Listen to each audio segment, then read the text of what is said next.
ನಮಸ್ಕಾರ. ಇವತ್ತಿನ video Nifty 40,000 ಯಾವಾಗ ಒಂದು ವರದಿ.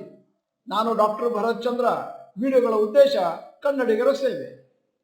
ಮೊನ್ನೆ chairman of Motilal Oswal financial services mister Ramdev Agarwal ಅವರು ಹೇಳಿದ್ರು, ಅವರು ಬಹಳ famous investor, worth more than 3,500 crores ಇವತ್ತಿನ ಮಟ್ಟಿಗೆ.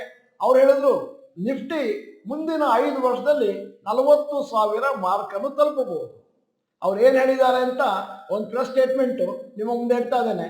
Ramdev Agarwal predicts market rally fueled by retail and FIIs expects Nifty and Sensex to double in 5 years time.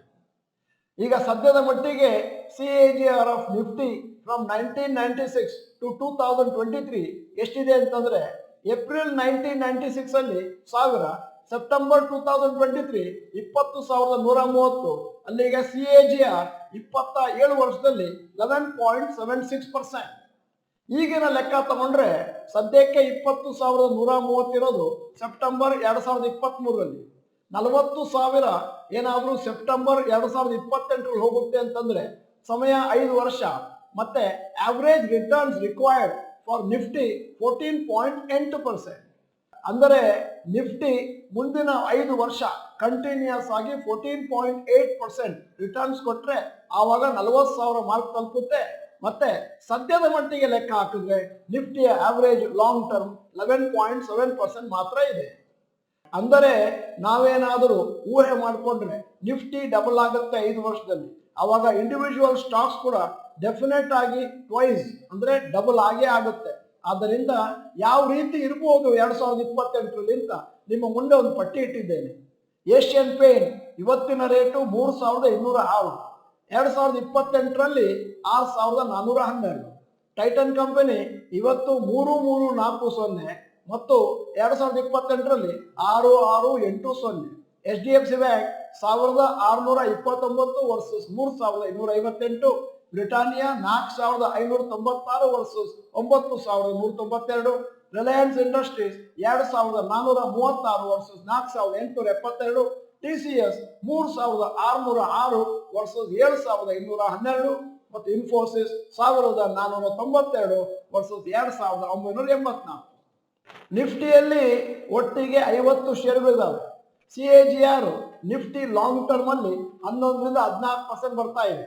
ನೀವೇನಾದರೂ ಉತ್ತಮವಾದ ಷೇರುಗಳನ್ನು ನಿಫ್ಟಿ 50 ಆಯ್ಕೆ ಮಾಡಿಕೊಂಡ್ರೆ ಆವಾಗ ಅಂದಾಜು 15ರಿಂದ 25% ರಿಟರ್ನ್ಸ್ ಎಕ್ಸ್ಪೆಕ್ಟ್ ಮಾಡಬಹುದು ದೀರ್ಘಾವಧಿಯಲ್ಲಿ.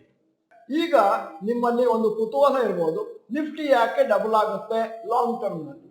ಮೊದಲನೇದು, ಇಂಡಿಯಾದ GDP ಕಳೆದ ಎಷ್ಟೋ ವರ್ಷಗಳಿಂದ 6ರಿಂದ 10% ಅಲ್ಲಿದೆ. ಎರಡನೆಯ ಕಾರಣ ನಿಫ್ಟಿ ಮೇಲೆ ಹೋಗ್ಲಿಕ್ಕೆ ನಮ್ಮ ದೇಶದಲ್ಲಿ ಯಂಗ್ಸ್ಟರ್ಸ್ ಅಂದ್ರೆ ಯುವ ಜನರ ಸಂಖ್ಯೆ ಬಹಳ ಜಾಸ್ತಿ ಇದೆ. ಮುಂದಿನ ದಿನಗಳಲ್ಲಿ ಷೇರು ಮಾರುಕಟ್ಟೆಗೆ ಸೇರ್ಕೊಳ್ಳುವರು ಅವರು. ಆದ್ದರಿಂದ ಸದ್ಯದ ಮಟ್ಟಿಗೆ ನಮ್ಮ ದೇಶದಲ್ಲಿ ಸ್ಟಾಕ್ ಮಾರ್ಕೆಟ್ ಅಲ್ಲಿ ಹಣ ಹಾಕುವವರ ಸಂಖ್ಯೆ ಅಂದಾಜು 12 ಕೋಟಿ ಅಂತಾದ್ರೆ, ಅಂದ್ರೆ 12 ಕೋಟಿ ಡಿಮೇಟ್ ಅಂತಾದ್ರೆ ಮುಂದಿನ ದಿನಗಳಲ್ಲಿ ಅದು ಡೆಫಿನೆಟ್ ಆಗಿ ಮೇಲಕ್ಕೆ ಹೋಗುತ್ತೆ. ಮೂರನೇದ್ದು, ಸದ್ಯದ ಮಟ್ಟಿಗೆ ನೀವು ನೋಡಿದ್ರೆ alternatives to stock market, bank FD, PPF ಇದರಲ್ಲಿ ಹೇಳಿಕೊಳ್ಳುವಂತ ರಿಟರ್ನ್ಸ್ ಕಾಣ್ತಾ ಇಲ್ಲ. ನಾಲ್ಕನೇದು, ಮುಂದಿನ ದಿನಗಳಲ್ಲಿ ಇನ್ವೆಸ್ಟರ್ಸ್ ಜಾಸ್ತಿ ಹಣವನ್ನು ಷೇರು ಮಾರುಕಟ್ಟೆಯಲ್ಲಿ ಹಾಕುವಂತ ಚಾನ್ಸಸ್ ಜಾಸ್ತಿ ಇದೆ. ಯಾಕಂತಂದ್ರೆ physical assets, gold, real estate ಇವೆಲ್ಲವೂ ಕೂಡ ಆಲ್ಮೋಸ್ಟ್ ಅನ್ಅಫೋರ್ಡಬಲ್ ಆಗುತ್ತೆ ಮತ್ತು ಅದರಲ್ಲಿ ಬರುವಂತ ರಿಟರ್ನ್ಸ್ ಕೂಡ ದಿನದಿಂದ ದಿನಕ್ಕೆ ಕಮ್ಮಿ ಆಗ್ತಾ ಇದೆ. ನೀವು ಸರಾಸರಿ ಲೆಕ್ಕ ಹಾಕಿದ್ರೆ ನಮ್ಮ ದೇಶದಲ್ಲಿ ಸ್ಟಾಕ್ ಮಾರ್ಕೆಟ್ ಅಲ್ಲಿ ಹಣವನ್ನು ಹಾಕುವವರ ಸಂಖ್ಯೆ ಅಂದಾಜು 3ರಿಂದ 4% ಮಾತ್ರ. ಅಂದರೆ ಡೆವಲಪ್ಡ್ ಕಂಟ್ರೀಸ್ USA, UK, ಆಸ್ಟ್ರೇಲಿಯಾದಲ್ಲಿ ಹಣವನ್ನು ಹಾಕುವವರ ಸಂಖ್ಯೆ ಷೇರು ಮಾರುಕಟ್ಟೆಯಲ್ಲಿ 40ರಿಂದ 50%. ಮುಂದಿನ ದಿನಗಳಲ್ಲಿ ಅದೇ ತರನೇ ನಮ್ಮ ದೇಶದಲ್ಲಿ ಆಗುತ್ತೆ ಎನ್ನುವಂಥದ್ದು ಹೆಚ್ಚಿನ ತಜ್ಞರ ಅಭಿಪ್ರಾಯ. ಇನ್ನೂ ಒಂದು ವಿಚಾರವನ್ನು ಈ ಸಂದರ್ಭದಲ್ಲಿ ಹೇಳಬೇಕಾಗುತ್ತೆ.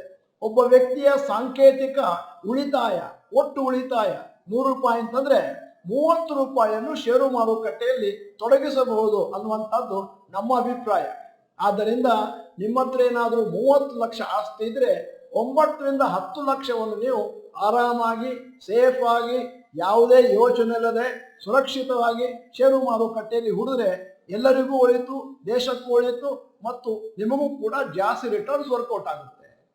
ದೀರ್ಘ ಅವಧಿಯ ಲೆಕ್ಕ ತಗೊಂಡ್ರೆ ಷೇರು ಮಾರುಕಟ್ಟೆ ಇಂಡಿಯಾದ GDP ಮೇಲೋಗ್ತಾ ಇದ್ದಾಗೆ ತನ್ನಿಂದ ತಾನಾಗಿ ಅದು ಕೂಡ ಮೇಲಕ್ಕೆ ಹೋಗುತ್ತೆ.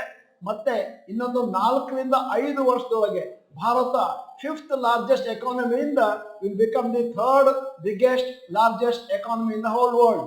ಅಂದರೆ ಪ್ರಶ್ನೆ ಏನು ಅಂತಂದ್ರೆ, ನೀವೇನಾದ್ರೂ ರಿಸರ್ಚ್ ಮಾಡಿ ನಿಮ್ಮ ಹಣವನ್ನು ಒಳ್ಳೆಯ ಷೇರುಗಳಲ್ಲಿ ಹಾಕಿ ಅದನ್ನ ದೀರ್ಘವಾಗಿ ಇಟ್ಕೊಳ್ತೀನಿ ಅಂತಂದ್ರೆ ನಿಮಗೆ ಬೇಕಾದಷ್ಟು ಹಣ ಇದೆ. ಮತ್ತು ಷೇರು ಮಾರುಕಟ್ಟೆಯಲ್ಲಿ ಅದೇನು ಶಾರ್ಟ್ ಟರ್ಮ್ ಅಲ್ಲಿ ವೈಪರೀತ್ಯಗಳಿದಾವೆ ಅದರ ಬಗ್ಗೆ ಯಾವ ಚಿಂತೆನೂ ನೀವು ಪಡಬೇಕಾಗಿಲ್ಲ. ಯಾಕಂತಂದ್ರೆ ಲಾಂಗ್ ಟರ್ಮ್ ನಲ್ಲಿ ಏನಿದ್ದರೂ ಕೂಡ ಫಂಡಮೆಂಟಲಿ ಸ್ಟ್ರಾಂಗ್ ಸ್ಟಾಕ್ಸ್ ಮೇಲಕ್ಕೆ ಹೋಗುವಂತದ್ದೇ, ಅದರಲ್ಲಿ ಎರಡು ಮಾತಿಲ್ಲ. ಈ ವಿಡಿಯೋದ ಕೊನೆಯಲ್ಲಿ ನಮ್ಮ ಸಮೀಕ್ಷೆಗಾಗಿ ಮತ್ತು ನಿಮ್ಮ ಅಭಿಪ್ರಾಯವನ್ನು ಸಂಗ್ರಹಣೆ ಮಾಡಲಿಕ್ಕೋಸ್ಕರ ಒಂದು ಪ್ರಶ್ನೆ ಕೇಳ್ತೇನೆ. ನಿಮ್ಮ ಪ್ರಕಾರ ನಿಫ್ಟಿ ಮುಂದಿನ 5 ವರ್ಷದಲ್ಲಿ ಡಬಲ್ ಆಗುತ್ತಾ? ನಿಮಗೆ 3 ಚಾಯ್ಸ್ ಕೊಟ್ಟಿದ್ದೀನಿ. Yes, it is possible. ಇಲ್ಲ, it is not going to appreciate that much. ಮೂರನೇದು, ನನಗೆ ಅದ್ರ ಬಗ್ಗೆ ಗೊತ್ತಿಲ್ಲ. ನೀವು doctor Bharat Chandra institute Kannada channel member ಅಲ್ಲ ಅಂತಂದ್ರೆ ಇದೀಗ ಸಮಯ ಸಬ್ಸ್ಕ್ರಿಪ್ಷನ್ ಬಟನ್, ಬೆಲ್ ಐಕಾನ್ ಒತ್ತಿ. ವಿಡಿಯೋ ಚೆನ್ನಾಗಿದ್ರೆ ಲೈಕ್ ಬಟನ್ ಒತ್ತುವುದನ್ನು ಮರಿಬೇಡಿ. ವಿಡಿಯೋನ ನಿಮ್ಮ ಎಲ್ಲಾ ಸ್ನೇಹಿತರಿಗೂ ಫಾರ್ವರ್ಡ್ ಮಾಡಿ. ವಿಡಿಯೋನ ಸಂಪೂರ್ಣವಾಗಿ ನೋಡಿದ್ದಕ್ಕೆ ಧನ್ಯವಾದಗಳು. ನಮಸ್ಕಾರ.